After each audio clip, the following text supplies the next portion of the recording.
Let's talk about disengaging your knife when you serge and why I don't like it. I always say keep it engaged. If you don't want to cut something off, just run fabric right along the knife.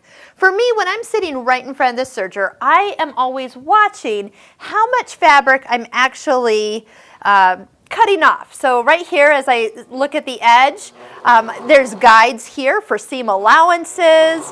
So if I'm trying to guide it straight, I'm looking at this. I'm looking at how much fabric I'm cutting off and looking to keep it consistent.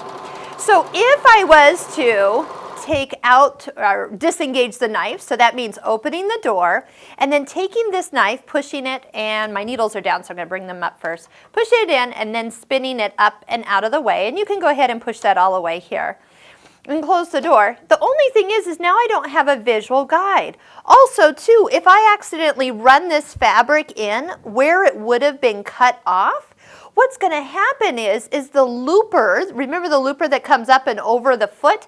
It's going to stab this fabric at a high rate of speed and possibly actually kind of get everything out of time. That's dangerous. That's a trip to your service department guaranteed.